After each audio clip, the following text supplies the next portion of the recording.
Good afternoon, Downstate community. Thank you for joining us for our virtual town hall meeting. I've not had a chance to interact with the community in this way since March 16th, and needless to say, a lot has taken place. I particularly want to welcome our new students who matriculated or are about to matriculate here at Downstate. We welcome you. I wish I could welcome you more in person, but that's the tenor of the times. I also want to welcome our new faculty and staff. I know we've had a few new additions to our faculty and staff who've joined us, so thank you for tuning in. I'll start with a PowerPoint presentation, sort of a potpourri of updates and issues that I wanted to share with you, and then we'll have three brief presentations by Dean Bruno Cardi, the Dean of the College of Medicine, who will give a presentation on behalf of the Coronavirus Task Force. Then Ms. Heidi Aronin, our Chief Administrative Officer, will provide an update from the Back to New Normal Task Force. And then Mr. James Minto, our Vice President for Facilities Development and Facilities Management and Development, will talk about all of the things we've been doing to prepare for the next few months in terms of facilities, et cetera. So we have a full agenda, but the most of the agenda hopefully will be your questions. So after we finish with my presentations and the three shorter presentations, we'll go right to questions, and I look forward to answering as many questions as we can. So let me go ahead and start with my presentation. Again, thank you for joining us this afternoon. The first thing I want to share with the community, and I suspect many of you know, we have a new chancellor. Dr. Christina Johnson, the former chancellor, became the president of Ohio State University and has left New York. I spoke to her the other day. She's making a good transition into Columbus. And just last week, the SUNY Board of Trustees appointed Dr. Jim Malatros as the 14th Chancellor of the State University of New York. Jim is no stranger to SUNY. His prior position was that he was president of SUNY Empire College. And back during the chancellorship of Nancy Zimpher, he was the chief of staff for Chancellor Zimpher. He also was the executive director of the Rockefeller Institute for Public Affairs, which is a unit attached to SUNY that is based theoretically at UAlbany. So he led the Rockefeller Center for many years. He has a long history of relationship with Governor Cuomo. He served as executive director of the governor's New York Education Reform Commission, executive director of legislative affairs and state policy to the then Attorney General Andrew Cuomo. He was a legislative director to former Assemblyman and Rockefeller Institute board member Richard Brodsky. And he has 3 SUNY degrees, a bachelor's, master's, and a PhD in political science from UAlbany. So he's no stranger to SUNY, and he particularly comes with a strong relationship with the governor. So in my conversations with chairman of the trustees board, Dr. Merrill Tisch, she highlighted that the SUNY board felt at this point in our history, it would be good to have someone who has a good knowledge of state government, which Dr. Malatros does, having served in state government many years and also obviously as an academic and political scientist. So we look forward to welcoming Dr. Malatros, Chancellor Malatros, at some point to the campus, hopefully in the fall or spring. Next announcement, I was very delighted to share with the community last week, or 2 weeks ago rather, that we've appointed a new Chief Executive Officer for University of Brooklyn, and that is Dr. David Berger. Dr. Berger is a native of New York City. In fact, he's a Downstate alumnus from the College of Medicine. He also trained here as a surgeon and then went on to Surgical Oncology Fellowship at the MD Anderson Cancer Center in Houston, Texas. And then he rose through the ranks of Baylor College of Medicine, serving as vice chair of the Department of Surgery at the Michael E. DeBakey VA Hospital, which is the largest VA hospital in the country, where I used to practice in part. And he had a great career in surgery. And then his career sort of migrated more towards hospital administration. And so along the way, he's had other significant COO roles, chief medical officer roles at a couple other hospitals. He also got a master's degree in healthcare management at Harvard Chan School of Public Health. And his bachelor's degree and his master's degree from SUNY Binghamton. So he's a great addition. Welcome him back home to Brooklyn. He has deep ties to New York City, as I just mentioned, and he'll be joining us on September 8th. So I know that Dr. Berger will interact with all of our clinical staff at UHB and our faculty throughout the institution. So he's very anxious to get here and roll up his sleeves. A special thank you, though, to Patricia Winston. Pat Winston has provided superb interim leadership of University Hospital of Brooklyn during this very challenging time, and I would say one of the toughest times in the history of UHB during this international pandemic. So thank you, Pat, for all you've done. Pat's not going anywhere. She's going to remain at the hospital in an expanded new role as Senior Vice President for Hospital Operations, where she'll continue to work very closely with me and Dr. Berger. She'll remain a member of our Executive Management Council, and I know Pat is also working on her doctorate at GW, so she's had a very full plate. So thank you, Pat, for all you've done and your service and loyalty to Downstate. Well, let's start with COVID. Needless to say, that's what's occupied all of our attention for the past 6 months or so is COVID-19. And let me back up here to just give you a sense of what our experience has been at University Hospital of Brooklyn. We've had a total number of admissions of 836. We've had patients die about 298. Our numbers track about 1.2% of all New York City COVID-related deaths, 5.9% of total COVID-related deaths in Brooklyn. So this is indeed one of the toughest things. We had to take care of patients who were very, very critically ill. The median age of our patients here at UHB was about 73. Almost half of the mortality cases were those over 75. As is consistent with our patient base and our patient population, the community where we sit, almost 90% were among black patients, 58% were male, 55% of mortality of the patients who died under our care had 3 or more comorbidities.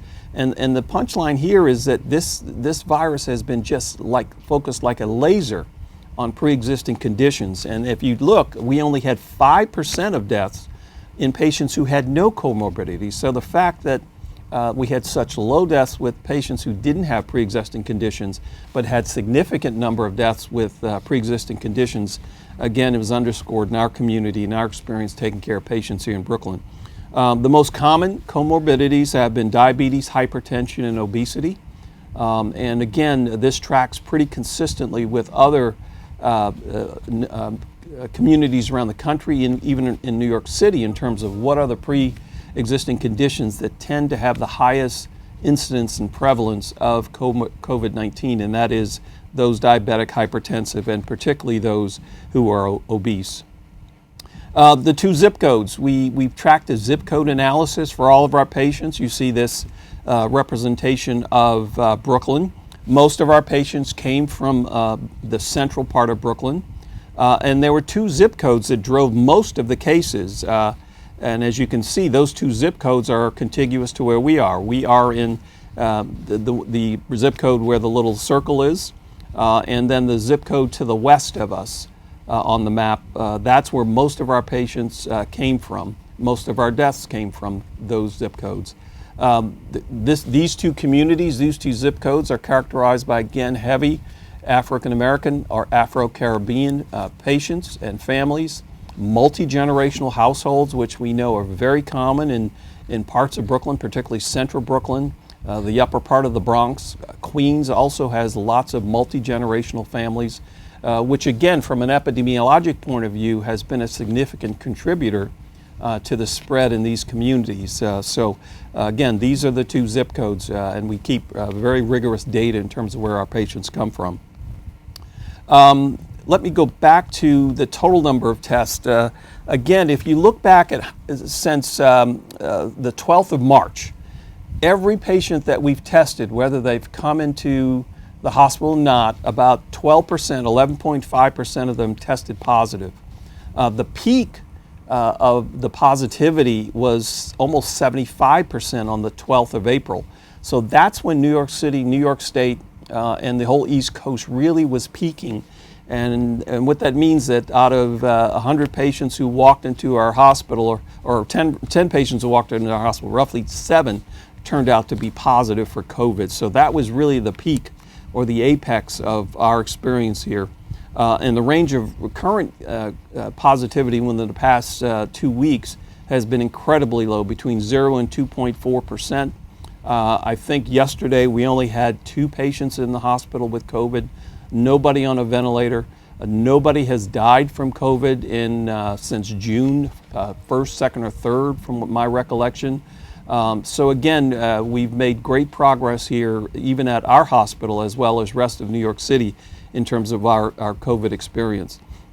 The other part of what we now are learning is the COVID-19 antibody test positivity is really showcasing that New York City has a lot of virus floating around it, and we have 30% presence of antibodies in our patient population, which again tells you the amount of asymptomatic spread that was probably out there in the community and probably remains in the community to some extent.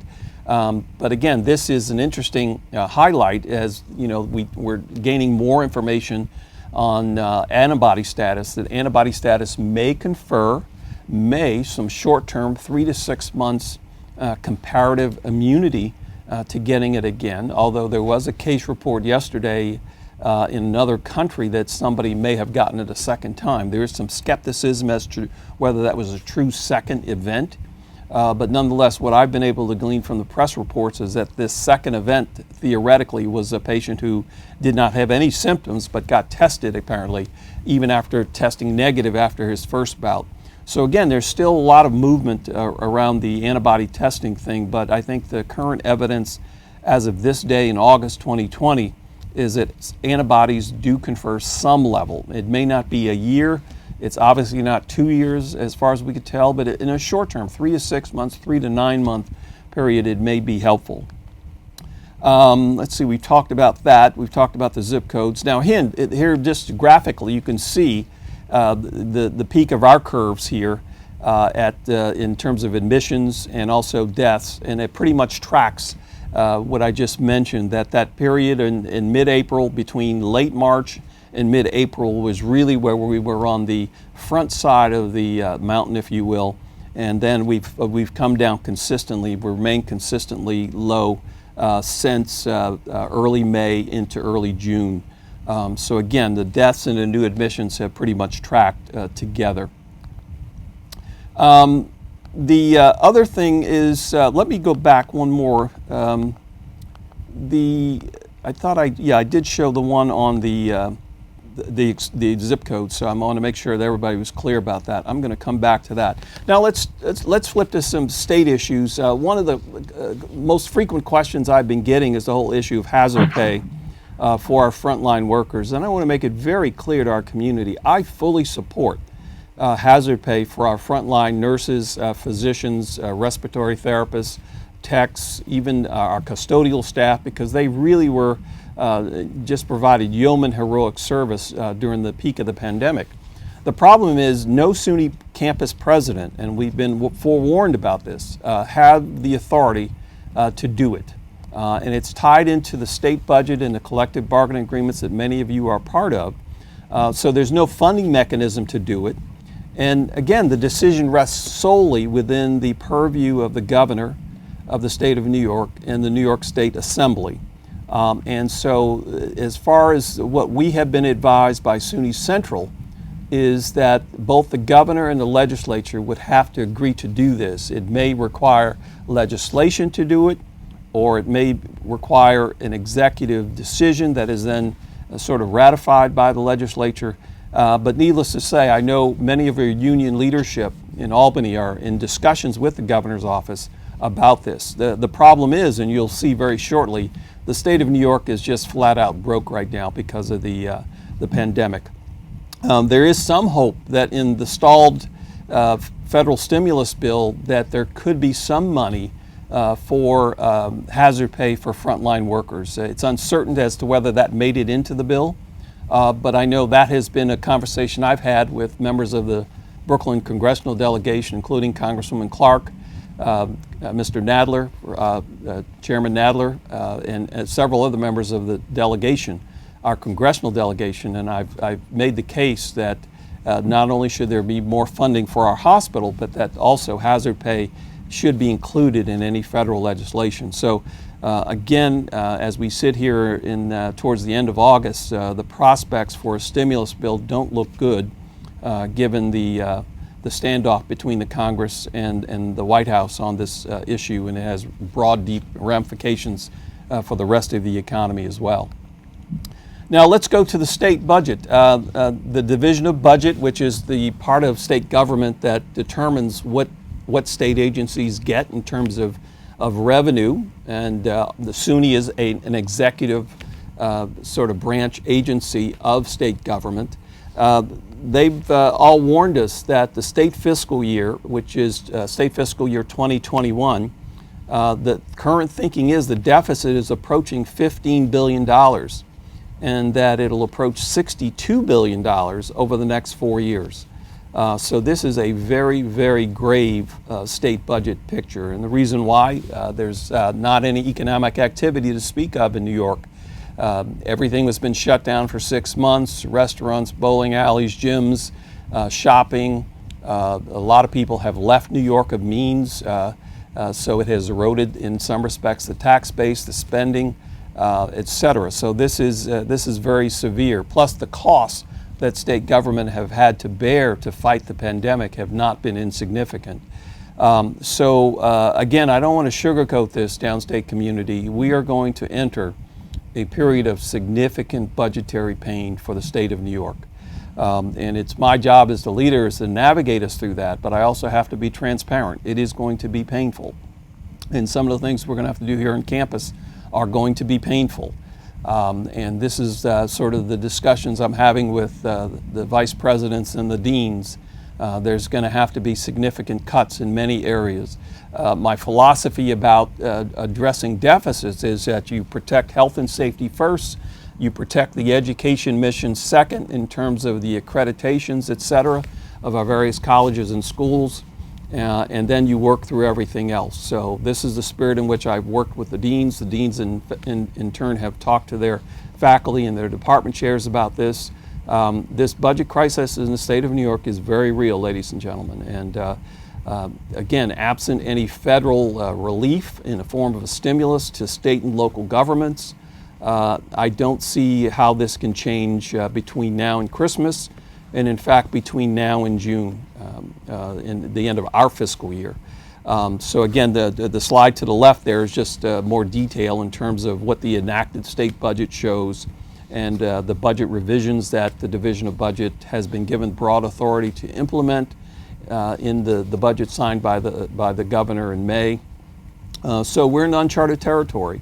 The Division of Budget is not tipping its hand per se in terms of how these cuts are going to be implemented, but I know everything is on the table in Albany in terms of how the state can mitigate the budget crisis.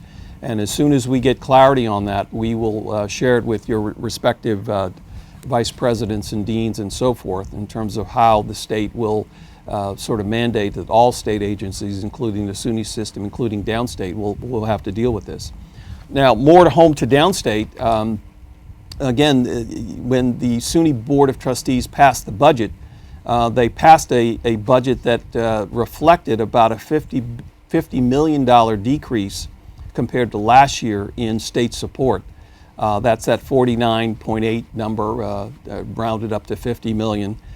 So you can see already that the loss of about $50 million in state support just for our campus. Think about all the other campuses in the 64 campus SUNY system that are grappling with the same sort of loss or significant reduction in state support. So this is not an abstraction, ladies and gentlemen and colleagues. This is real.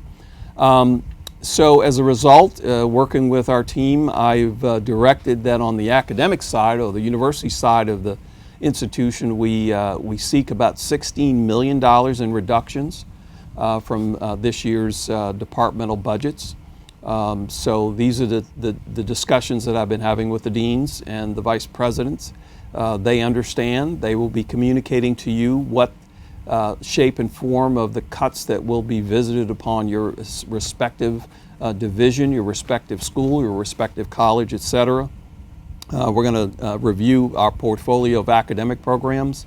There may be some programs that we probably have had on the drawing board for a little while that we may not be able to pursue now because of this significant state budget issue that the state of New York is in, and indeed the national economy as well. So again, more specifics from your respective leadership.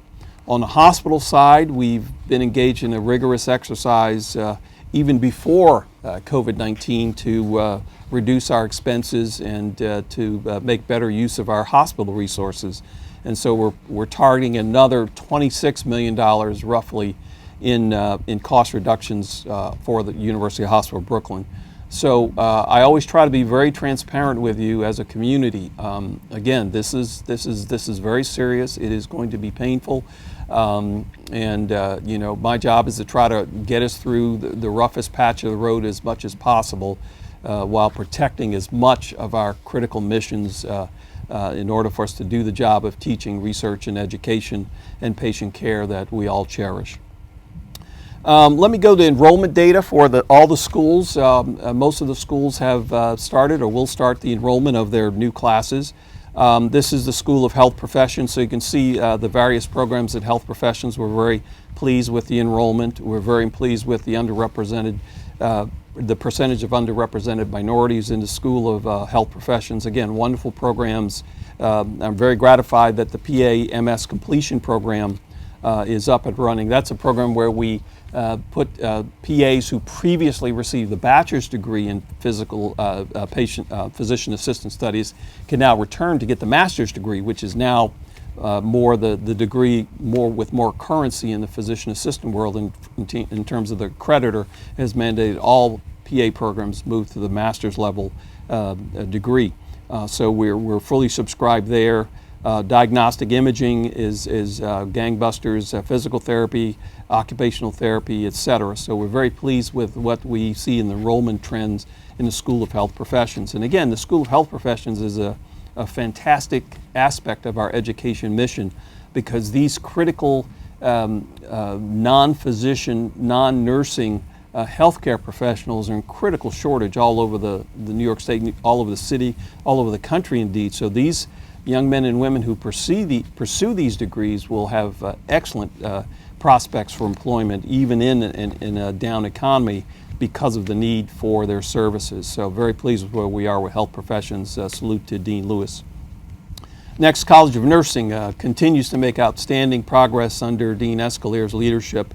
Again, you can see the numbers. The DNP program, our accelerated nursing program has 90 students. Our Doctor of Nursing Practice, 27. RN to BSN, 38. Midwifery, excellent, and again, excellent representation of underrepresented minority students in our College of Nursing. So hats off to Dean Escalier and her outstanding team for all the things that you're doing collectively to advance nursing. This is the golden age of nursing in the United States, and this is why I recruited Dean Escalier to tap into the golden age of nursing and how nursing is such a revered profession all over our country, all over our city, all over our state. So again, I want downstate nurses to be everywhere in leadership positions, in hospitals all over the city, teaching, advocacy work, public policy work. This is indeed a golden moment for nursing, and I want to make sure that I position and Dean Escalier positions our Downstate College of Nursing for bigger and better things. So hats off to the nursing college faculty for what they're doing, and our students as well. Next, the School of Public Health, again under Dean Keitaw Demisi's superb leadership. I recruited Dean Demisi from Rutgers, I guess about 2 years ago, and I'm very pleased with what he's been able to do to increase the enrollment in the School of Public Health, building upon the success of our terrific founding dean, now Senior Vice President Pat Imparato. The School of Public Health is very near and dear to my heart.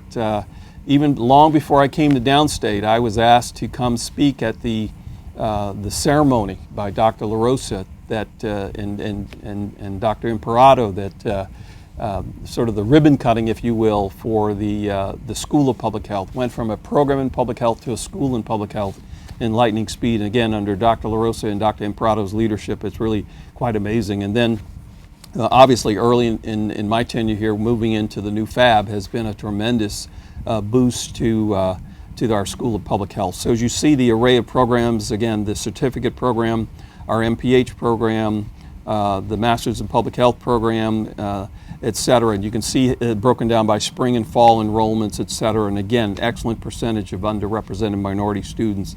The next degree that I've asked the dean to work on is an MHA, Master's in Health Administration. He and his team are working on that. There are some bumps in the road to get that degree offered, but I think I'm fully committed to trying to make sure we get an MHA program. The MHA program model is going to be a hybrid model, and little did we know we'd get to be such experts in hybrid education so quickly. So it'll be partially online, partially in class. And I know Dean Demisi is very excited about that program, working with the Department of Health Policy and Management and the School of Public Health. So again, I look forward to further progress in the School of Public Health. In terms of graduate studies, we had a little smaller cohort than usual in our graduate school. We usually get about 8 to 10 according to our Dean Stewart of the School of Graduate Studies. And unfortunately, we had 4 terrific international candidates who had been offered admission, accepted, but then when COVID set in and the president sort of turned the spigot off of students coming to the United States for studies, we lost 4 terrific candidates who were international, and that's truly regrettable.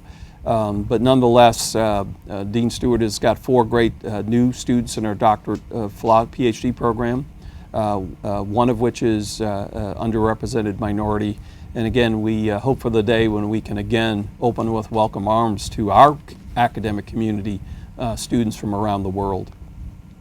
Also, one of the newer programs that I established when I got here is a Bridges to Medicine program. This is a program that can be thought of as a post-baccalaureate program for promising matriculants, potential matriculants to the College of Medicine, but who didn't get in the first time, if you will.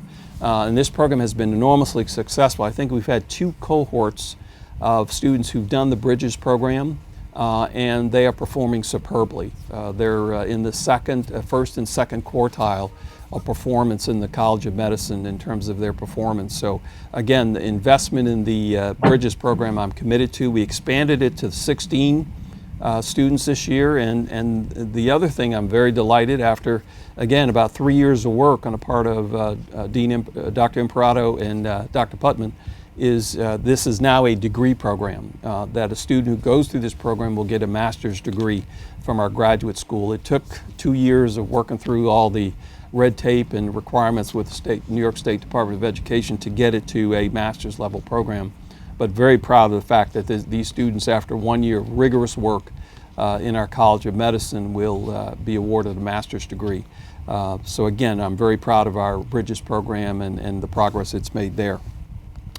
Now, in terms of the School of Medicine, I think the good news here is that, and we've highlighted this before, but we are the largest medical school in the country not in the country, rather, in New York State by enrollment. We're the 22nd largest school in the country, I recall, somewhere in the 20s in terms of enrollment among all 155 medical schools in the United States, allopathic medical schools.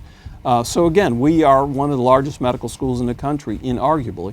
The problem we've had is that we've had difficulty having a good cohort of underrepresented minority students in our College of Medicine. And quite frankly, when I was recruited to the presidency by the SUNY Board of Trustees, then Chancellor Zimpher, then Chairman McCall, they made it very clear to me in when I was appointed in Albany in January of 2017 that they expected progress. They could not understand why Downstate, sitting in Brooklyn, had lower percentage of underrepresented minority students than did Stony Brook, Buffalo, and so forth. So and upstate. Again, working with our faculty, with our deans, Dean Patu started the reform of the admissions process. That's been continued by Dean Bruno-Cardi. We've made significant progress. Very delighted with the 24% of our first-year medical school class who are underrepresented minorities. And again, this was an institutional imperative by the SUNY board to get this addressed. They thought it was significantly inconsistent with where we sit in the community we serve to not have a healthy cohort of underrepresented minority students. So I'm delighted with our progress, and I want to salute Dr. Anthony Joseph, who's Dean of Admissions of our College of Medicine, Dr. Brunacardi, the Admissions Committee, Dr. Carla Booten Foster. We've changed the admissions process. We've added a student interview to the admissions process, something I was insistent on. Students are best to evaluate, in some respects, the fit for our student community. Who better to evaluate whether you will fit into our community if you have the commitment to serve our community and our patient population than another student. So I'm very pleased that the students have embraced interviewing applicants so strongly, and really appreciate their perspective. Further reforms of the admissions process are in play. Dr. Dean Brunacardi and Dr. Booten Foster will be doing some further training with Dr. Joseph, our Dean of Admissions. I think that we need to enhance our implicit bias training in the admission of medical students, particularly in light of the national climate. Having served on admissions committees myself, I know quite clearly that implicit bias does sometimes inordinately plays a role in the admissions of students to American medical schools. So we can't be oblivious to the reforms and the new process of holistic admissions that has been embraced by colleges of medicine and schools of medicine around the country long before we did. So again, very pleased with this progress. Again, a little more statistics on the College of Medicine. 85% are New York State residents, about 15% are out of state. This is consistent with our other three institutions in the state, other SUNY schools. Almost 52% are New York City, from one of the boroughs of New York City, with, of course, Brooklyn and Queens being the highest. Again, very gratified that of that 52% of our entering class, about half, a little over half, are from Brooklyn and Queens. And that tells you something, that there's a commitment to these two great boroughs within the city of New York. Obviously, Manhattan is always well represented, Staten Island and Bronx. Long Island is represented as well, and include Westchester with the Rockland County, Erie County, Broome, Monroe, Orange, Saratoga, etc. Now, look at the feeder schools here. The number one feeder school in this year was a City of New York University, Brooklyn College. I think Brooklyn College is only 1 or 2 subway stops away from us. We've enhanced our relationship with Brooklyn College. They have terrific students there. We hope to grow some more academic programs with Brooklyn College, but we've had a long-standing relationship with them that I've tried to reinvigorate. I visited with President Anderson early in my tenure. Dr. Imperato has been working with them, Dean Stewart, Dr. Lewis, etc. So we think Brooklyn College is a great repository of talent, not only for our medical school, but for other colleges and schools as well. Cornell is very well represented. The SUNY schools, Stony Brook, CUNY Hunter, NYU, SUNY Binghamton, Columbia, and City College. Again, very happy with our top feeder schools for this matriculant of medical students here at Downstate. Flipping to a clinical area that I know some of you have heard a lot about, some of it not good and some of it misinformation, but I'm delighted to report that we've completed the review and enhancements to our transplant program. Our transplant program has been reactivated. I want to thank again Patricia Winston, our new terrific coordinator, Camille Grizel Muriel, Tajma Watson, Dr. Alex Schwartzman, Dr. Sumit Suresh, outstanding folks in the entire transplant division. They've been through a rough patch over the last year. We had to involuntarily shut down the program last year just around this time because of significant issues with quality, poor outcomes, leadership, etc. And again, Dr. Schwartzman has done a great job along with the transplant team of getting it reactivated. So we have a suitable candidate ready to go. We're waiting on the right match in terms of the kidney. Everybody's been trained. And in fact, Dean Brunacardi himself said he will scrub up and go into the OR just to peek over the shoulder, make sure everything's going well during our first reactivation of our transplant program. So very exciting. This is good news for us. Now flipping to the campus here, obviously you've seen our reopening plans. All SUNY schools had to submit a reopening plan. And one of the requirements that we did have was that each SUNY school had to either acquire or have a relationship with a health department to do contact tracing, or to have our own homegrown contact tracing core. So I chose to have our own. We have a School of Public Health. It made perfect sense for us not to rely on the New York City Department of Health, but that to use the great expertise we have in the building, if you will, in our School of Public Health. And I asked Dr. Keita Demisi, who is a PhD trained epidemiologist, to be, in addition to his role as dean of our school, but to be our designated campus safety monitor. Every SUNY campus had to have a campus safety monitor. And then he's supported by Dr. Prevel Ulyssi, who's Director of Student Health, Amy Affabel, Denise Bruno, Kelly Lavin, and Rohan. So that's the sort of the contact tracing work group. We've had about 50 certified trainers, contact tracers trained. I oriented them along with Dean Demisi about a month ago. It's a mix of students and faculty who've been trained in how to contact trace. They've been certified through the highly regarded Johns Hopkins online training.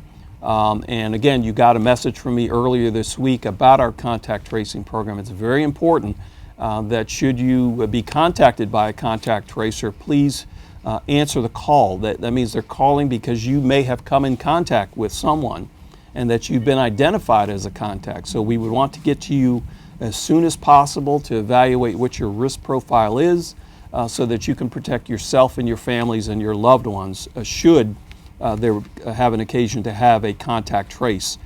So again, this is something that all SUNY schools had to have some mechanism for contact tracing, and I feel very confident that Dr. Demisi and his team and the 50 or so contact tracers that we have trained to do this quite capably. Next, you're going to see, you've seen already, those of you who've been back to campus, we've enhanced a number of facility issues, and Mr. Minto will talk about that shortly, but you'll start seeing more sort of signage for social distancing, wearing of masks, etc. So this is, we've ordered these, they hadn't come in yet, but these will be placed in elevators, in the four corners of elevators. We only want 4 people in an elevator at any one time in the corners, so they'll be placed on the floor of each elevator, just as a reminder to maintain social distancing. Here's one that we already have up on the wall. We have the 4 written in per trip, but again, putting the little round circles in the elevator itself will be a strong reminder. Again, signs to remember to wear the mask. As much as possible, particularly when moving and interacting with people, please wear the mask. No eating or drinking permitted. And I know students, this is a tough one. We did have an area previously in the library where you could have food and beverage, but we've had to, per the Department of Health regulations, cease and desist from having any eating or drinking. So again, that's just sort of the tenor of the times, and we ask that you comply because it is for your safety and the safety of everybody else that you not eat in certain areas. These are Downstate branded masks that I have ordered, several thousand of these. Every Downstate student, every Downstate employee, every Downstate faculty member will receive 2 of these, at least 2. They're washable. They're on the way. It took a little while. The supply chain for masks had been quite challenging as well. But I thought it was important that we have our own Downstate branded masks that we can wear in the community, that show our pride in our institution. And so again, every student, every employee of Downstate Health Sciences University will get at least 2 of these. You'll probably get 2 of the branded ones, and then we're going to give you probably 2 other unbranded ones that we received from SUNY Central. We've received about 6,000 unbranded masks, and so we'll give you but you'll definitely get at least 2 of the branded ones and maybe 2 or 3 of the unbranded. So you can rotate them, you can wash them. You put one in your car, one in your backpack, one in your purse, one in your other areas, one in your office, etc. That's what I do. I have a mask in my bag, my house, my bike pack, everything, because I never want to go out without a mask. So we want to make sure that everybody has multiple options to wear a mask and so forth. So look forward to getting these to you. You get more information from your respective school about how we will distribute these, but hopefully I think everybody will be very pleased that they can have a Downstate branded mask to wear. Also ordered new furniture for the Grove. The Grove is that grassy area for the new students, sort of grassy, that is just outside of near where the library is. Before you came here, first year students, that was all filled with construction equipment for the last 2.5 years because we had this temporary chiller out there. That's been removed. We were just about to plant new grass and shrubs right when COVID hit, and we weren't able to do that because we had to shut down all construction activity per the order of the governor. So that slowed us down from getting the Grove back into what I would want it to be, a space for you guys to relax and go outside and eat as long as the weather permits. So we're trying to get that set up as much as possible because we know eating space is very tough on campus right now. So we've ordered a number of these new very nice furniture setups for the Grove. As soon as we can get them in here, we'll get them installed. We want you to eat outside as long as you can into the winter. Go outside, get fresh air, study, socialize with your friends. Again, social distancing applies. But again, we're trying to do things to enhance your experience on a daily basis for not only for our students, but also our faculty and staff. So Mr. Mintill may have more information on when these new furniture will arrive.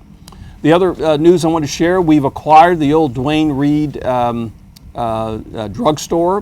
We didn't buy it. I tried to buy it. They wouldn't sell, but the owner, the previous owner who leased it to Duane Reade entered into a lease agreement with us for about 3.5 years. And so what we will do with that space is turn it into the new location for the University Police Headquarters. And you see the new signage that we've ordered to go up there. As soon as we can get the signage up, we're doing some minor renovation inside the old Duane Reade. Obviously, it's just sort of shell space right now after Duane Reade left, but we have to put carpeting, we have to put phones, data lines, fix up some bathrooms, and then University Police will move there. The other reason why I like this, quite frankly, it gives a police presence right on Clarkson and Lenox. And again, many of you walk towards the subway that way. And again, as it gets dark, I want to try to do everything we can to increase security in New York City. You know, crime is up in Brooklyn. It's up all over New York City. So Chief Maldonado and Dr. Gwynn are in discussions about how whatever we can do to enhance safety and security of the campus. And I think this is going to be a good symbol for the neighborhood that we have our University Police Department very visible in the old Duane Reade space. So again, we're in a about 3.5 year lease with this particular owner. We'll be working with him over the next few years to see if we can move to a purchase agreement or some sort of joint venture with them in going forward. But I thought it was critically important that we get that Duane Reade, and so after a lot of hard work by Tim Herzog in finance and Bernadette Selby in finance as well, that we were able to secure this. So I have a very aggressive acquisition strategy for properties around the campus, and the way I do this is through the Campus Foundation. So the way this works is the Campus Foundation takes out the lease, and then Downstate pays a rent payment to the foundation, and that's the way most SUNY campuses do this, by the way. So again, it'll be turned over to us for the use by the University Police Department as soon as we can get the minor renovations done. But the sign, you'll probably see the signage up before you'll see activity. So the signs are on the way, but this is sort of a rendering of what the sign will look like. Last thing before we go to Dean Brunicardi is, look, this is flu season. If there's any flu season that we need all students, all staff to get their flu shot, it's this one. Because we're very worried about the confluence of seasonal flu with COVID-19 in the fall. And you know, I know I can't mandate that nurses and employees get flu shot, but I do want to urge you to get it. Again, it is going to be very difficult if you get either the flu or COVID-19 if you present to a physician. It will be very difficult for a physician to figure out which one you have, because flu and COVID-19 present very similarly, particularly in the colder months. So for the protection of you, your family, your patients, your coworkers, etc., once we get our flu vaccine program up and running, you'll be getting some more information on that within the next couple weeks about our flu fairs, if you will. We'll have multiple days and opportunities for you to get your flu shot. We'll do it in the evening for the night shift UHB workers. We'll do it for the students at times that are more compatible with your schedule. So again, more to come. But I want to precondition you to get the flu shot when it's made available. With that, I will stop and then turn it over to Dean Brunicardi for his brief update from the Coronavirus Task Force. Dean Brunicardi, who is our Dean of the College of Medicine and Senior Vice President, has done a terrific job leading our superb, high-functioning, excellent Coronavirus Task Force. So, Dean Brunicardi, I'll turn it over to you. Thank you. Good afternoon, everyone. I'd like to thank President Riley for the honor of chairing the Downstate Coronavirus Task Force. The task force consists of 150 members across the university who serve on the main task force, the clinical education subcommittees, and 15 work groups. The three most recently formed work groups are the Health Equity and Social Justice Work Group, the Back to New Normal Work Group, and the Contact Tracing Work Group. Together, we had met all major milestones during the pandemic, which is quite remarkable. Here are a few select highlights. 75 faculty and 1,000 residents and fellows were redeployed to care for COVID-19 patients with the nurses and staff. They are all the heroes of the pandemic. I want you to know that all the deans of the colleges and schools all meet almost on a daily basis with a collaborative spirit. So all the students from Downstate were moved to distance learning platforms on March 17th with great success. Once again, a remarkable achievement. The students then returned to clinical rotations in early July, and it's been a safe and successful experience for the past 7 weeks. There have been 3 virtual graduation and commencements, and we've had more than 40 town halls with countless Zoom meetings. Lastly, a coronavirus task force meeting was held last week to discuss the possibility of a surge.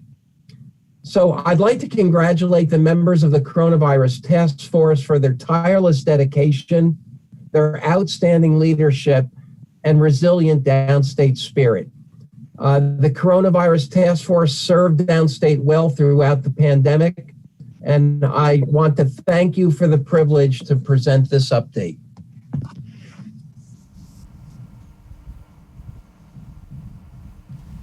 Great. Thank you, Dean Brunicardi, for the excellent update, and we'll get into some questions about that. And let me turn it over to Heidi Aronen, who chairs the Back to New Normal work group. Heidi? Thank you, President Riley. So I'm going to focus my presentation today on where we are right now and where we're going. I think with a combination of President Riley's presentation and Dean Brunicardi's tells you a bit about what we've already accomplished. You should have recently received an email telling you that you have to take a mandatory training. This is mandated by the governor for all state employees and students. Whether or not you have been on campus, you must complete this mandated training. The email you got is individualized. So don't forward it to other people. They can't take your training for you. It is sent to you. You can take it, and they will receive theirs, and they can take it. If you have questions on that, you can go to the Back to Work at downstate.edu. This training must be completed by September 3rd. We've also, as you know, implemented screening at all of our open entrances. Currently, the screening is temperature checks and questions that you're asked. We are in the process of obtaining technology that will enable some of that, or quite a bit of that, to be done on a mobile app before you get to the entrance, which should speed things up. It will include a mobile app and touchless temperature checks. We expect that to be in place somewhere within the next month or so. For those of you who've been tracking this or focusing on this, there are travel restrictions, as you know, for people who've been traveling to restricted states. So for people who are employees or students and they have gone to one of these restricted states, there are requirements of you when you return. If you are an essential worker, first of all, there are requirements of everyone, which are you need to fill out an online DOH submission, which will be told to you, which is available on the DOH website. If you are an essential worker, you must get a COVID test within 24 hours.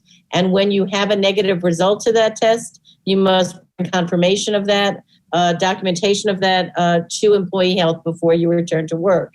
If you are not an essential worker and you've traveled to one of these locations, you're required to quarantine for 14 days. If you have an approved telecommuting plan, you can work during those 14 days.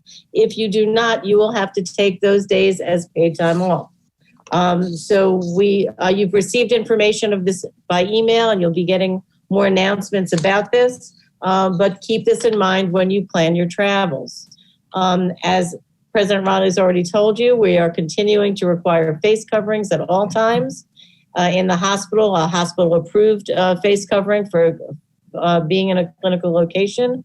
That includes if you're alone in an elevator, if you're alone in the bathroom, if you're alone walking down the hall, you still need to wear your mask. It is only if you are sitting alone in your own private office that, or when you are eating, that you may remove the mask on campus. There is a PPE chart in the Back to Work website that you can look at and get a sense of what is required and where.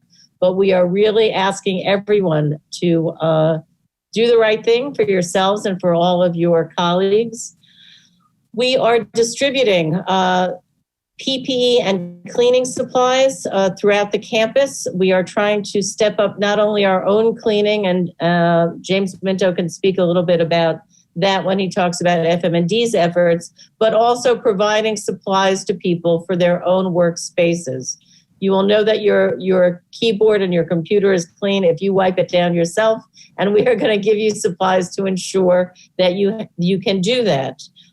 For people on the hospital side, those supplies are coming, as they always have, through Central Supply. For all other departments, administrative, academic departments, it is through Environmental Health and Safety under the direction of Brian Pitt. There are forms available online for you to request those supplies. Social distancing is also a challenge, and we've been having a lot of conversations at our work group about that. It requires a change in culture, a change in behavior. It is not natural for us to stay distant from one another. We automatically move to get closer when we are in the same space, and we would like to ask you to try to check that impulse to try to maintain distance. It is important for everyone's health, and we would like to try to move our culture so that we are thinking about that all the time. In terms of returning to campus, we have different units submitting proposals for their return to campus for people who are working remotely at the moment. Individual units are submitting plans. Hospital departments are submitting them to the hospital, and all others are submitting them to Back to Work at Downstate EDU. Those plans are being reviewed and approved, sometimes with questions or suggestions for change. And directors and supervisors will notify their staff when their assignments are changing if they are currently working from home. Also, you should have received information about if you have an existing telecommuting approval or are in a department where that can be done, you may submit that online to your supervisor to review. We are doing that online, again, even for people who already got approval to work from home, so that we have a central repository of information as to who it is who's been approved to work from home. People who have accommodation needs as it relates to working from home or working on campus can contact HR directly for that. I would like to also say, though, Back to the New Normal work group consists of 35 or so people from across the campus who spend 2 hours a week together really trying to problem solve. It is not just a work group, but a working group. And I want to thank all the people in that group who have been making tremendous efforts to come up with signage, to come up with plans for how to set up furniture, to determine how we're going to set operating plans for people to return to work, et cetera. We will continue to work, and we are working to keep you informed with regular emails and updates as we go. So thank you very much. Thank you, Heidi. Thanks to the Back to New Normal task force as well. A lot of meetings, a lot of discussions, a lot of looking at guidelines by both CDC, the state of New York, the governor's office, SUNY Central, et cetera. So it's been quite complicated to try to balance all these guidelines and see which ones make sense for us. So let's go to Mr. Minto. I know several questions even in the chat about such things as paper towels in the restrooms, the entrances, et cetera. So James Minto and his team do a terrific job with our facilities, given the fact, as I've said it before, colleagues, our buildings are old. They were old before I got here. They were old before many of you got here. And I've been very vigorous trying to get money out of the state of New York, unsuccessfully, admittedly, but to build up our infrastructure. So James, take it away. Thank you, Dr. Ali, for that segue. As you can imagine, there's been a lot of speculation out there, a lot of talk out there. What I want to do is take the opportunity to share what FMD has been doing as it regards to the air ventilation, cleaning, and sanitization. So I'll take you through some of the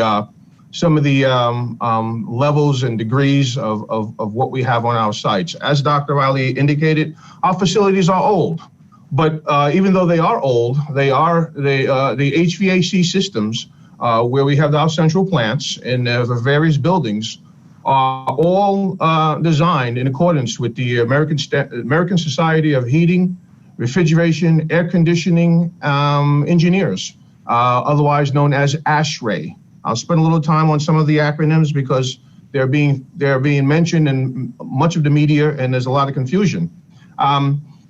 So ASHRAE talks about, let me go through the buildings and talk about the actual filtration levels of the air handling systems that we have. You'll hear the term MERV, M-E-R-V, being mentioned. MERV stands for the Minimum Efficiency Reporting Value. And essentially what that means is each filter is given an ID on its use in an application. The lower your MERV number, the least filtration that you would get. For instance, MERV 1 would be a standard air conditioning filter. It doesn't do a whole lot for you. The MERV numbers go from 1 to 20, from 17 to 20 is a completely different application and starts to get even above the HEPA filter ranges. So the MERV, the MERV filtration that we have in our buildings either fall into one of three categories. They're considered good, better, or best. The good is from 5 to 8. We have one application where there's a MERV 8, and I believe that's in our student center, and we have a solution as to what we're trying to do to improve that. The next level is the better MERV filters, which are MERV 9 to MERV 12. We don't have any in that. We have one in that application, a MERV 11, but there's an application that we're going to use to try to improve that. The bulk of our academic building and the hospital falls into our best, which is MERV 13 to MERV 16. And as you can hear in the news, there's a lot of push to get to MERV 14 with a lot of the public schools and other buildings and gyms of that nature. And I will share with you what we have here, what the difficulties are that other people are experiencing, and where we have those unique difficulties, how we're solving them. Let me start with the UHB, the hospital. The general area of the hospital is filtered at MERV 13. Our filtration system across the board has what's called a pre-filter, and then a main filter, and then it's exhausted. So what I'm focusing on is the main filter. So before we get to that MERV 13 filter in the general patient area, there's a pre-filter that happens before that. So keep that in mind. Our ICUs are MERV 14. Once again, there's a pre-filter before that, and then they go to MERV 14, which is for hospital application and ICUs.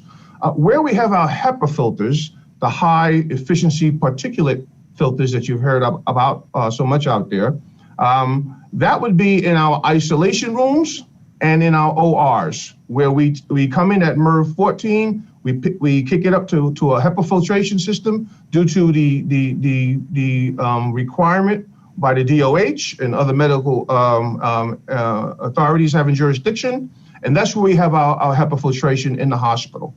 In the BSB, we also have a HEPA filtration application in a few areas in the BSB, one being in the in DCM, the Division of Comparative Medicine, as well as in gross anatomy. As you can imagine, the uniqueness in applications require a MERV 14 pre-filter and then a HEPA filtration.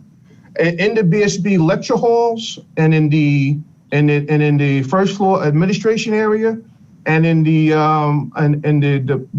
Division of Comparative Medicines from floors 2 to 7, they all have MERV 13 filters. 13 falling into the best category as well.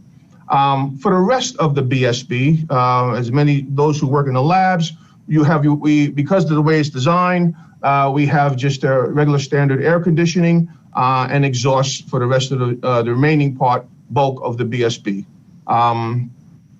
In the HSEB is where we have MERV 11. MERV 11 is still considered a better filter. It's not best. And what we're doing in that particular application is something unique has happened in the industry, is that because of the ventilation requirements, these filter manufacturers recognize we now need to create higher end filters that will fit into a lower end chamber. The challenge is you don't want to put such filtration on there that you actually stagnate the flow of air. So they've come up with a new MERV 13 filter that can replace a MERV 11 filter and not significantly degrade the HVAC system. We're in the process, we've ordered some MERV 13 filters. We plan to see if we can actually operate them in the HSEB. In addition to that, we're looking at putting UV lights in the filter chamber. I wish I had a picture, but the chamber is about the size, a little smaller than a standard office. You could fit 4 technicians in there. So we will go into the chamber and install some UVC lights to help kill whatever bacteria that the MERV 11 filter may not be able to capture. So that's some of the initiatives that we're doing, new initiatives, relatively new in the industry, to create filters that are a higher level that can fit into an older chamber and not have a degradation of the operation. Our newest building, the Fab building, as you can imagine, is MERV 13 in all the areas. It's considered a more modern building, and it has those filters are the best ratings as designed for that particular building. 2 areas where we are challenged: 440 Lexington, Lenox Road, and the dorms. There's no central air conditioning system, and where there are ACs, window ACs, that is the only filtration we have there. There is an exhaust system, but that takes away the exhausted air. In the gym, the student center, we have MERV 8. That is the lowest, as you can imagine, that's one of the older buildings, and that's one of the lowest rated filters we have on site. What we are able to do, once again, is contact manufacturers to see if we can improve the filter in there, put a higher grade filter to meet the requirements for the opening of the gym and to utilize the gym area in addition to the student center. So we will be looking to put these higher end filters in there and test the systems to ensure that they operate effectively. So in a nutshell, once again, all of our systems, our air handling systems, with exception of where we have only air conditioners, as in the dorms, meet the requirements of ASHRAE, and where they are meeting it at the bare minimum, we are taking initiatives to increase its filtration as best we can without causing any degradation to the system. A lot about cleaning. We have increased our rate of and frequency of cleaning. We have increased the rate and frequency of disinfection throughout the institution. In our larger areas, lecture halls, large classrooms, we have purchased and received and utilizing electrostatic foggers. We have about 10 electrostatic foggers where the technician can walk through the complex and periodically discharge the disinfection that uses electrostatic charge to bind itself a lot better to the germs and eradicate them. So we have purchased 10 of them. We are utilizing them throughout the institution. We have increased the amount of hand sanitizing stations. As you walk through the campus, you see a plethora of them all over to be utilized.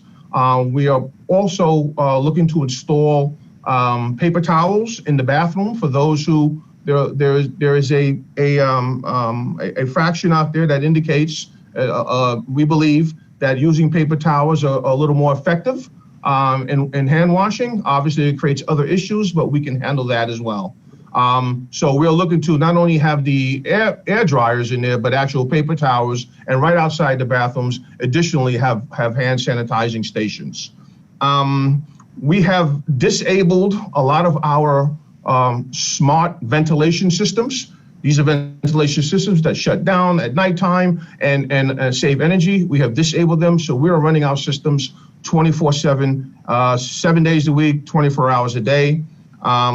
We are proactively replacing all the filters I mentioned, the MERV filters, the HEPA filters. They all have a little gauge on them to tell you when to change them. We are actually changing them before those gauges are reached. And we are installing UVC lights where we can in those filter chambers, as I mentioned. Those are some of the things. Those are all of the things that we've been doing here at the campus. The engineering society, when this all hit the news, the engineering society jumped on board and started work with ventilation, cleaning. I've been on a host of seminars with other universities to see what they're doing, and I will tell you that we are right there, and in some cases, I believe, ahead of the curve as we look to increase our MERV filtration system due to the new advances in technology. So once again, I thank the team and my leadership for supporting us as we go through this difficulty, and I hope that everyone continues to stay safe. Great. Thank you, James. I see in the chat there's a number of questions about facilities. I'll come back to that shortly. But let me go back to my slides. And this is something I had my slides out of order and I forgot to get to this. But if we can go back to my slides, team here. One of the questions I've been getting is, what is Downstate doing to tackle social justice issues? And needless to say, colleagues, we're in a challenging time in the United States of America with regard to social justice issues. Just 2 nights ago, another unarmed black man was shot by police who's now paralyzed. And unfortunately, this is a frequent reality in this country. And I heard some commentator on TV this morning mention that he was in the wrong place at the wrong time. Well, it seems like black men are always in the wrong place at the wrong time. And even if he was resisting arrest, it is not a death sentence to resist arrest. And now this young man will never walk again. And again, so these issues are real, they're raw, and this country has to get this together. And to the extent that the students have approached me and the House staff, you can see some of the things that have transpired over the last few months in light of of the killing of Mr. Floyd and Mr. Arbery in Georgia, now the shooting of Mr. Blake in Kenosha. We have to have dialogue about this. So I've been fully supportive of our students, no matter black, white, whatever, to express themselves, to express their concern, their anger, their fears, to enter into dialogue with each other, to talk about these issues, because that's the only way we're going to make progress. So again, if the slide's up, you'll see that there was a campus call to action by the students, the House staff. I fully supported that. We've established a health equity and social justice work group that, again, the students raised this with us, and I want to applaud the students for their leadership. They stepped forward, said, Dr. Riley and administrators, we want to do something about this. And so working with several faculty, they've come up with this program to accelerate academic careers in health policy research and social justice. Again, working with Dr. Booten Foster and Dr. Chris Roman. Dr. Ronnie Lickman in the School of Health Professions has started a terrific dialogue series on race and social justice, talking about issues of how we can be better human beings around these issues, and issues of social justice, how to be anti-racist, and to look at our curriculum. I've asked all the deans to look at our curriculum, no matter what school it is, to address and to reform where possible, or to augment content and curriculum on social justice, anti-racism, etc. So there's more to come. This is just the beginning.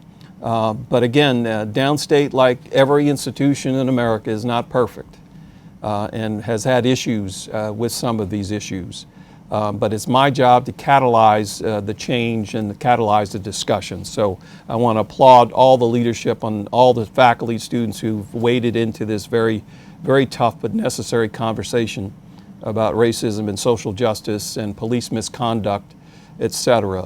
Again, I can't tell you how chagrined I was on Monday to learn about the shooting of Mr. Blake, because just as a physician, a bullet, 7 bullets into the back of a human being, it's highly likely one of those bullets is going to hit the spinal cord. And unfortunately, that has happened. This young man is now paralyzed. So let me go to a couple questions. I can see a couple questions. I'll try to pick up 10 of these. The Grove, let me make sure. There's one comment here that I only care about the students. Well, let me tell you something. Anybody who knows me from the day I got here, I have said all work at Downstate is to be valued. Whether you work in a lab, mop the floor, teach the students, or process budgets, all work is valued here. So I just want to make sure that you hear it from me loud and clear again. The Grove is not just for students, it's for employees as well. So that's why I've ordered about 10 or 12 new circular tables so that people can have more options to sit down to eat during this time. James, question about the paper towels. I've often asked that question too. Remember, the paper towel thing, it was an issue of sustainability was the initial driver, and decreasing the use of paper products, et cetera. But now we've redialed that back, right, James? Yes, there's been a lot of research out there that maybe with the hair dryers, the more economical hand dryers, you end up blowing germs all around. So the paper towels are coming back. One of the challenges is obviously we would like the paper towels to go into receptacles and not into the drainage system, causing massive floods in the building. So that's always been the challenge, but we will find ways around that. Right. So paper towels are on the way back. The other question about the cafeteria. Remember, we're about to embark. We've now been delayed because of COVID, but we're going to redo the cafeteria. $26 million commitment that's shared between SUNY Central and Downstate to have us a new state-of-the-art cafeteria. James, where are we with that project? You want to share with the community? Yes, we are still moving forward with that project. We valued engineered and brought it to within budget. It's option 2. So it's still moving forward, and we're trying to shorten the time frame The current time frame for actually up in operations is anywhere from, I want to say, 3 to 4 years, maybe more. We're trying to shorten that significantly. We also hope within 3 to 4 years we don't have a COVID-19 problem, so we're a cafeteria we can enjoy. Right. So one of the questions I had is, why does it take 3 to 4 years? Well, unfortunately, colleagues, in the state of New York, it is very complicated for construction because of the bid laws, the oversight by the New York State Controller. It's not anything per se caused by us. It's sort of the hassle factor of building in New York City and New York State that tends to extend construction projects. I did have a conversation with Mr. Halen, who's the Vice Chancellor for Facilities for SUNY. I asked him if he can fast track this, so he said he was going to look at ways to make this project go quicker. But no, that is a high priority project for the whole community, is to get us a much nicer cafeteria setup. There was also a question about the food. Again, that was part of the discussion to have a reform in the nutrition and the food offerings of the cafeteria. So it's tied not with just the new cafeteria, but what new offerings can we have for our cafeteria. Somebody asked me to repeat the hazard pay thing. Hazard pay I love. I have no authority to do it unless granted by the governor or the New York legislature. So as soon as they give me the authorization and the money to do it, we will do it. But all SUNY presidents, all 64 of us, have been told, you do not have authority to do it. So I have to pay attention to my superiors on this and wait for the governor and the legislature to provide the money. But I love the idea. Our people are deserving of it. And again, as soon as I get the authorization from the governor or the New York State Assembly to do it, we will do it. There's a question about retirement packages. Again, out of my hands. The only person who can authorize retirement packages is the governor of New York. And some of you who've been here for about 30 years, there was a retirement program back in 2011, I believe, 2012. Again, we've studied that. We would love to be able to do it, but again, I have no authority to extend retirement programs unless the governor or the legislature and SUNY Central approve it. But again, something that might be helpful to some of you if that were to come to pass. I had a question about employee health. I dislike where employee health is. I love the staff at employee health, but where it is insufficient, and so that is going to be one of the high priority projects. Matter of fact, we need to separate employee health from student health. Because I think the students need to have their own health separate from the employees. Employees need to be separate from the students. So I've never liked the way it was that we have it here. But again, we're constrained by space a little bit, but we're committed. I'm fully committed to getting that project done sometime soon. Cleaning supplies. James, there was a question about, hey, you clean everywhere else, but my office isn't clean. And one of the things I've asked Mr. Minto and his team is to, like many other office buildings in all of the country, they know they don't have enough staff to clean every nook and cranny of every office. So what I've asked is that put cleaning supplies in offices so that when you show up to work, you can clean off your own desk, your own computer, your own keyboard, but you got to have the cleaning materials. Now, James will tell you there's now a nationwide shortage of hand wipes and certain industrial grade cleaning products. So just think about it. We're not the only institution who wants to order 10,000 bottles of cleaning solution. So James, you want to talk about the supply chain issue on that?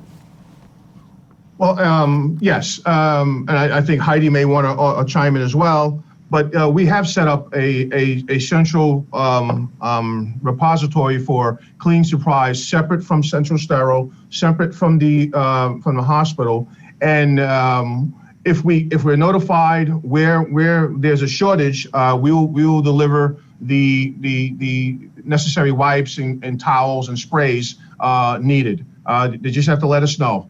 Heidi? Yeah, just to join in. Again, this is under environmental health and safety, Brian Pitt and Jonathan Corelli. There is on the back to work section of our website, you can get access to the form asking for those supplies. They have been distributing cleaning supplies as well as masks and other things throughout the campus. They have packages that they bring to individual offices. And so if your office This is being distributed sort of office by office and department by department rather than individually to individual employees. But if your office does not have those supplies, you can order them through Brian Pitt. Yep, great. So again, please, avail yourself of reaching out to our folks. We're trying the best we can to get the cleaning supplies out there. Okay, let me go to some questions here. One question is about the entrances, the number of entrances we have and why we've closed off 395 and so forth. Again, this was something that is required by SUNY, that there be controlled entrances in terms of how we screen people. And again, the state of the art when we submitted our plan to SUNY, as all 64 campuses were required, is that we had to do some level of screening, temperature check, quick asking of questions, etc. So that is sort of what we've tried to do. It's difficult to do, and with 4 entrances because we don't have enough staff to do it. I did not want to use safety and security personnel to screen because I need safety and security personnel to watch out for your safety and security, not take your temperature. So that was a resource deployment decision that we made, that we would not misuse the resources of the University Police Department to do screening. So that's why we've put together sort of a screening corps to do the screening. Heidi, you want to mention anything about that? I was just going to say we are planning to open 395 Lenox. We just don't have a date yet. When the library was closed, people were not using that entrance as much as it was. As people are starting to come back, we know there's a need. We're working on getting the staffing set up so that we can open it up. It probably won't be for at least a few more weeks, but it is in the plans. We're not going to keep it closed indefinitely. Right. I see another question about screening. Why do screening when 50% of patients with COVID don't have a fever? Again, this is a requirement placed on us by the New York State Department of Health. Sometimes their requirements are lagging in terms of the newest information, but we raise these issues, not just me, but the other SUNY campuses as well. But because it's a New York State Department of Health regulation, we have to do it until told otherwise. So I tend to agree with you as a clinician, but as a matter of policy, we're duty bound to follow the policy of the Department of Health. Let's see, let's go to Ms. Winston. Did you want to mention anything from UHB's perspective on any of these issues before I go to more questions? Okay, one thing about cleaning. The offices in the hospital are cleaned weekly, but as with the other side, we have cleaning supplies that our environmental services people are distributing. So we're doing the same thing that's happening on the school side as far as cleaning and providing you with supplies. I would like to say that I know there's a concern. People have said something about eating in the cafeteria. First of all, we had to go slow with this because we had to follow the governor's guidelines. We've worked with Mr. Sirachi.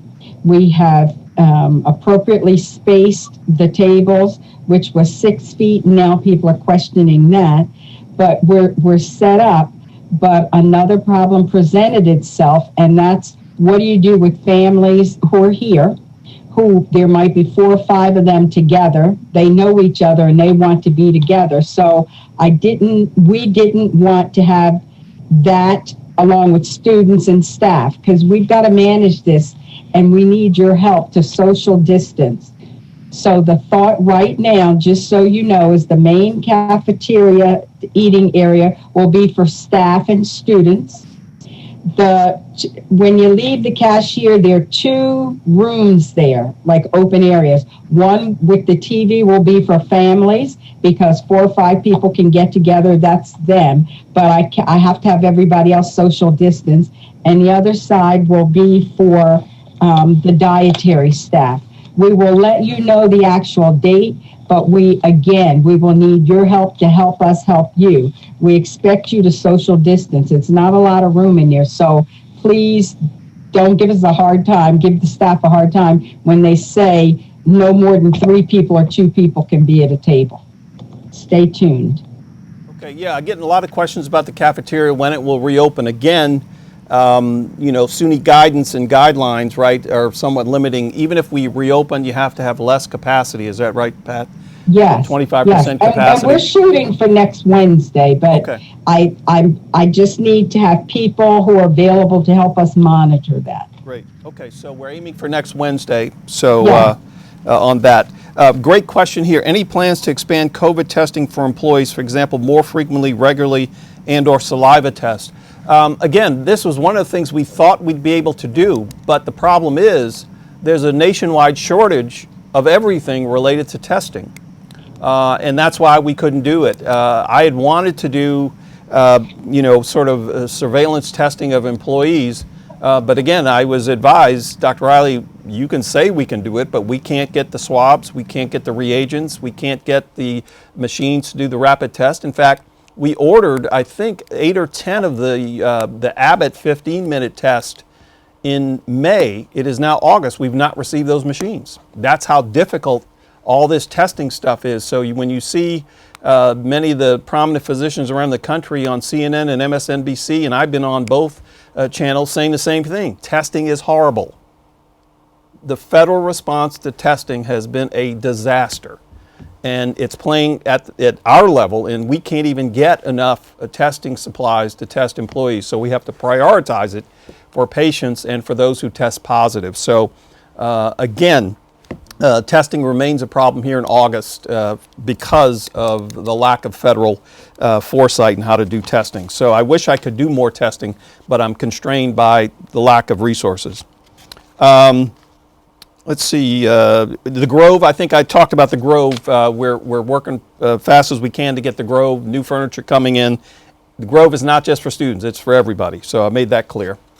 Let's see, we talked about the entrances, the way we do this. The slides, yes, my slides we will post. I understand we were having transmission problems at the beginning. I apologize for that. This is all an experiment with, I think we have almost 500 people online, so we have some bandwidth issues, so sorry about that. But yes, we will put my slides for everybody to see. We talked about the 395 entrance. There was a question about the screeners. Can we use volunteers to screen? Heidi, you want to take that one? Can we use volunteers? So we have talked about that. The challenge is we had some consulting about whether we can use screeners. We talked about using students. In terms of students, we don't really have enough students on campus to participate, and we don't really want to bring students to campus simply to do this. I think the general consensus was that it will work better with staffing, and we're looking now at getting some temporary staffing to do it. We have used volunteers during certain events, such as when we did orientation, when we had students moving in. We were in fact using volunteers for that, but we thought for consistency and for ongoing management, it didn't seem to be manageable in terms of identifying volunteers, recruiting them, supervising them, and managing them. It would be easier to fit staff into that process, and that's what we're focusing on more. Great. Here's a question. What are the plans for individual offices to social distance when an office is not in compliance with state social distance guidelines? So again, the individual offices issue goes back to what we've asked supervisors to do. For example, if you have an office with, let's say, 6 people in an office, needless to say, you probably can't social distance if all 6 are there every day.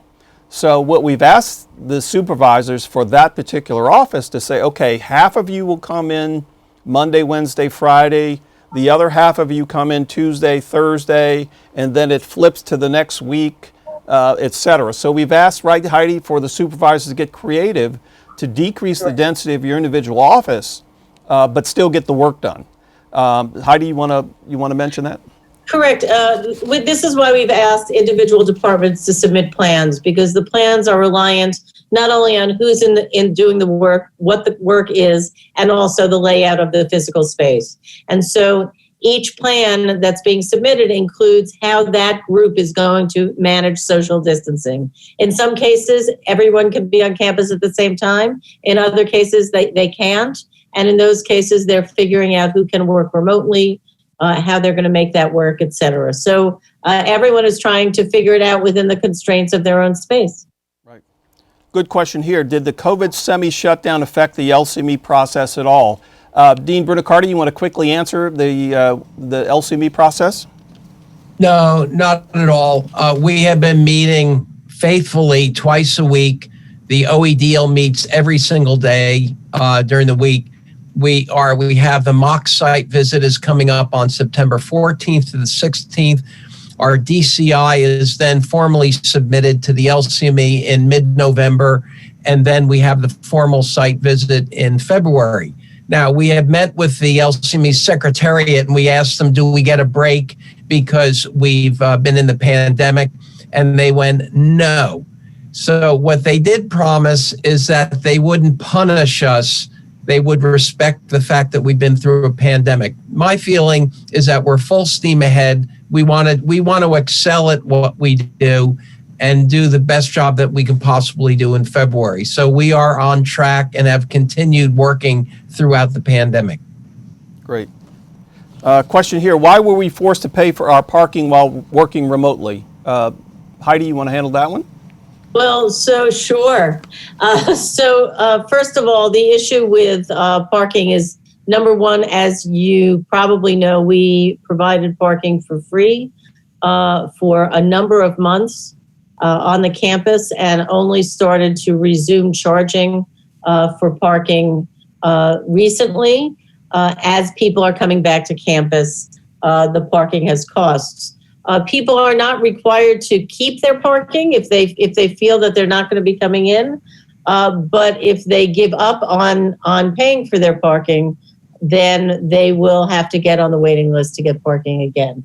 We do have daily parking available, and we have not turned anyone away for daily parking. So for people who are working less than 5 days a week on the campus, it may be worth it for them to do daily parking instead of monthly parking, and that is available on campus at 324 Winthrop right now. And if that is full, they will refer the cars to other lots. And so daily parking is a possibility if you Great. want to give up your monthly parking. Great.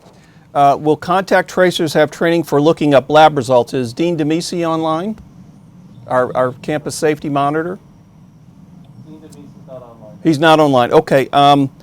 My impression is any of the campus safety contact tracers on chat, they can answer it and then I'll read it off. So the question is, will contact tracers have training for looking up labs?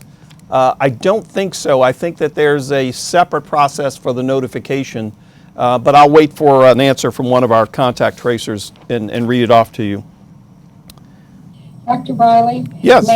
May I please talk about social distancing in the hospital offices? We have the same plans that we put in place for social distancing when the virus hit. As you know, all hospital personnel are essential employees, so they were expected to come to work. But what we did was we tried to give as many people off as we could. The Department of Health had issued a mandate to us in the governor's office that we had to provide them with a safety plan, and we had to assure them that we were social distancing in offices that were non-clinical.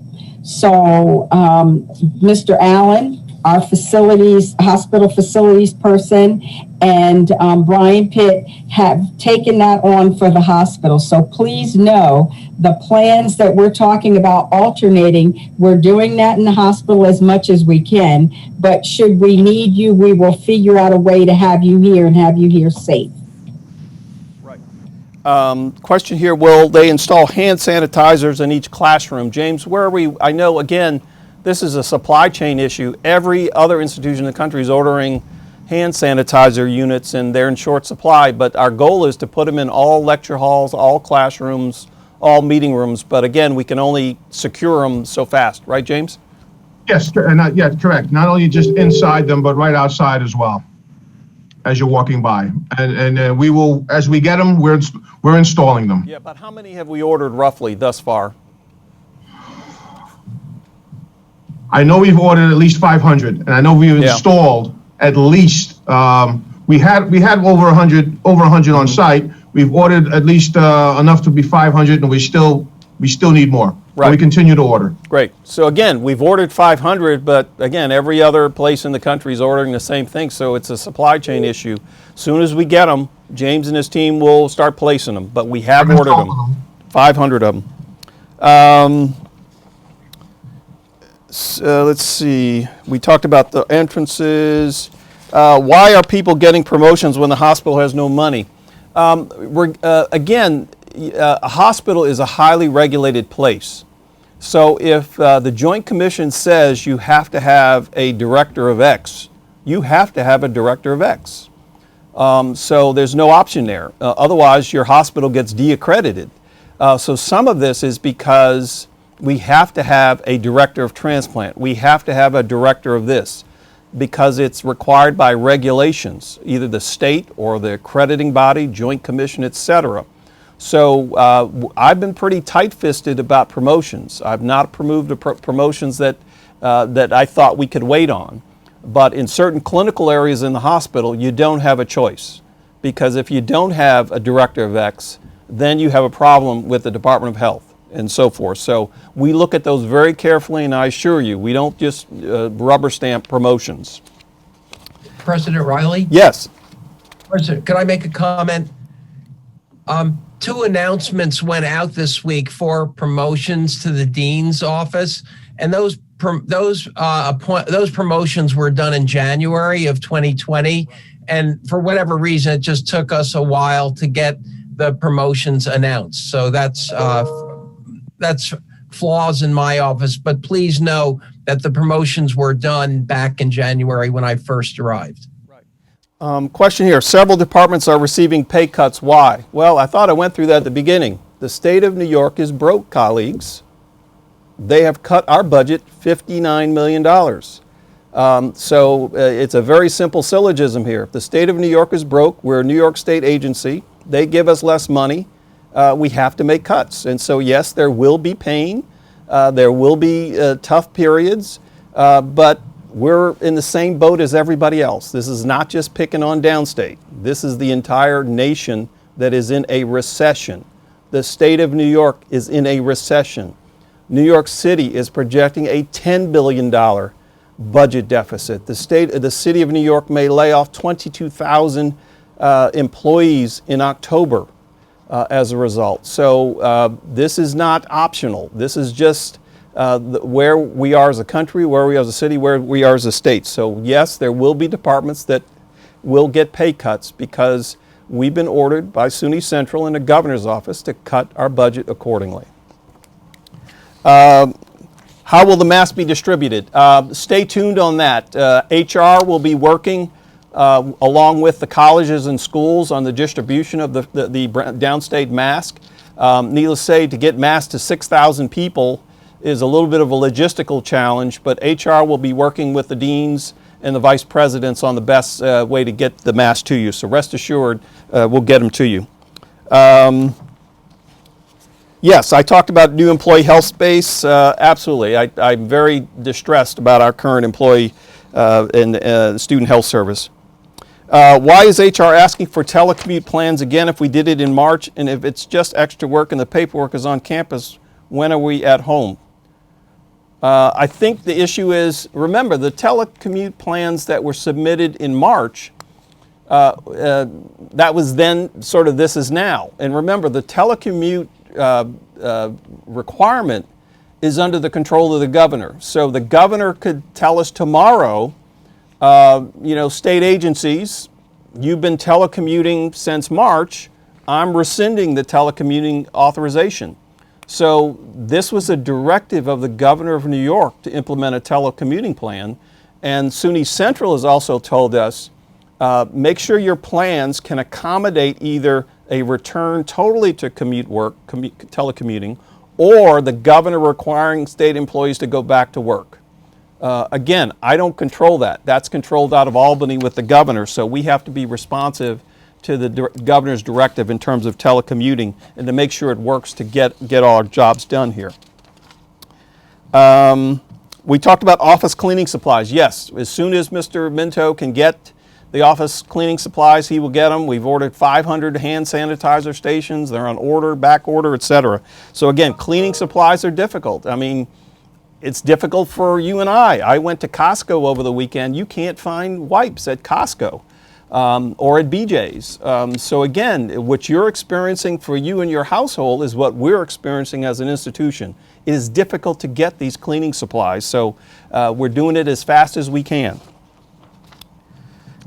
James, update on the Legionella situation. We are looking at installing additional systems. We continue to do we had a little hold up during the COVID-19. They gave us a little grace period, but now that we are on the upswing, we have some sanitization scheduled for the end of August. We're looking at putting new systems in for the high zone, for the low zone. We continue to sample, we continue to investigate and roll out the long-term solution mitigation, which is the eradication of the dead legs in the system. So that is still ongoing. Correct, Pat? Great. Question here. Please mention that essential employees do not qualify for the telework pilot program. Departments heads are responsible for determining who is or who isn't deemed essential. That is correct. Per the governor's order, the supervisors have to determine who's essential and who's not essential.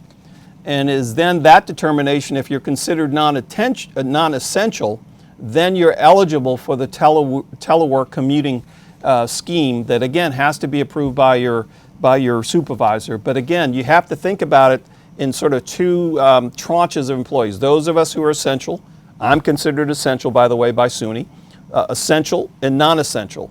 Non-essential can telecommute.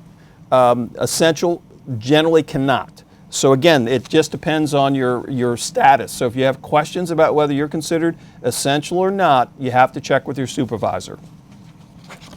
Okay, let's see. So we covered the Legionella thing. Oh, what about the education building? I know they're talking about it in the hospital, but the follow-up question was, what about our education, the non-hospital buildings for Legionella?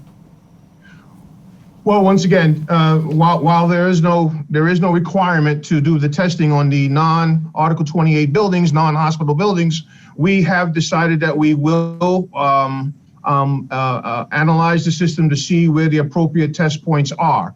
Now, that has taken a back seat, obviously, to correcting and initiating the hospital water mitigation Legionella plan. But that is still in the works. We have to earmark it and move forward with a similar process. It won't, because it's not regulated by the DOH.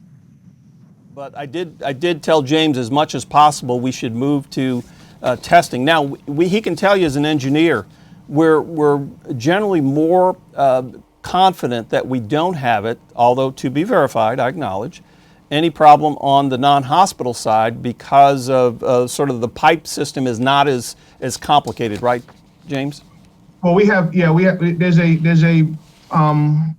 there's a possibility that being the case, but being that the building is old and the biofilm has built up, only testing will verify exactly where we are. So we don't want to hedge and indicate whether we do or do not have it. It's to the degree is what we'll have to determine. We have to assume that there's going to be some in the water, only because of the way biofilm builds up in the water system.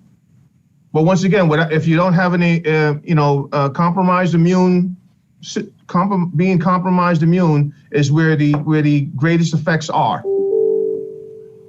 Okay, a question here. Are window units in the BSB safe? The window air conditioners? My impression is they are safe because they're bringing outside air in, right?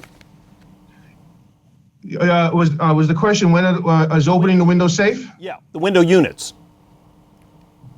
Repeat that. Sorry. The window AC units, the window air conditioning units. Are they safe? Oh yeah, yes. The window air conditioning units are safe to use. Absolutely. Here's a recommendation that I didn't mention.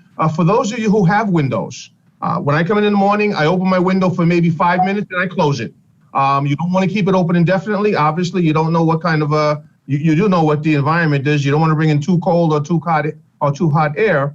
but as the CDC has recommended, opening the windows doesn't hurt as long as the environment is conditioned for it. But you should not keep the windows open. And I do the same in my office. Generally in the morning, I'll open it for maybe half an hour and then close it. Yep. Exactly. I do it at my home. I open up the windows because, again, we know that the virus does not survive well where there's airflow. The virus is very delicate.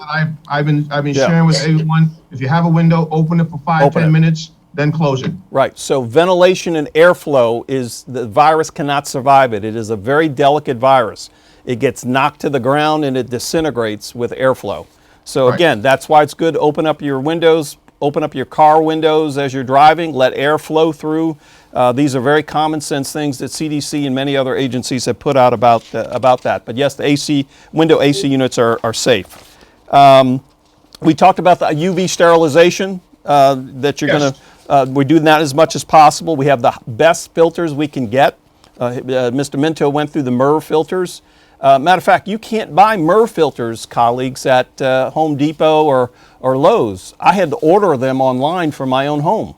That's how special these filters are. So you can't just walk into Home Depot and buy a MERV filter. They don't sell them. You have to order them online. And you have to be very careful putting them into commercial buildings because, once again, you don't want to restrict the airflow. If you put in too strong a filter, that does just the opposite effect. So that's what the engineers look at it and classify what filters go on what systems. Correct. Have you asked the main executives of departments for austerity budget scenario that might include specific program or personnel budget reductions? Absolutely. All the deans and the department chairs have been asked for that very thing, given the fact that we're getting $50 million less state support because the state of New York is broke.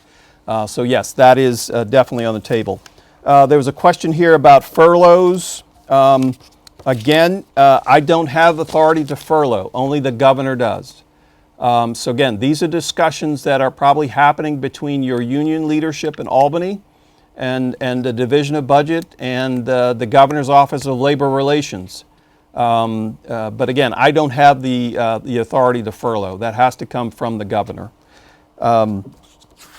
Let's see. I think we've gotten most of the written ones. So let me look online here to see if there's any. We work in a basement, no ventilation and no windows, poor ventilation. So again, the basement issues are a little bit more complicated, right, James? That's good. There's a challenge, and they should identify exactly where in the basement, so we can take a look at it and see what options are for us. But in most cases, that is a challenge, yes. Right, and I mean the possible substitution just to keep airflow is the use of small fans, right, James? That's what I would. Actually, that's what I do in my basement at home. Right. For other reasons, yes. Right. You can also submit further questions to the backtowrk@downstate.edu question portal. There's a team headed up by, again, Ms. Aronin, who will try to answer as many questions. That's backtowork altogether at downstate.edu. Let me look and see. There's something about contact tracers. I assume that contact tracers are not following the recent CDC guidelines, which say that you do not have to test asymptomatic contacts of COVID patients. Dr. Landsman, I just got that advisory last night. I think the only way to describe the CDC's new guidance on this is just asinine. So no, I will not pay attention to that CDC guidance that just came out late last night because it's clear that the White House forced CDC to issue that silliness.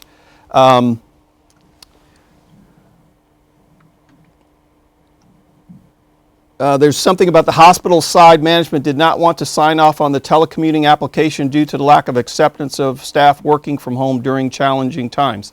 Again, Ms. Winston can address that, but remember, and we put out the guidance per SUNY again about who is essential and who's non-essential.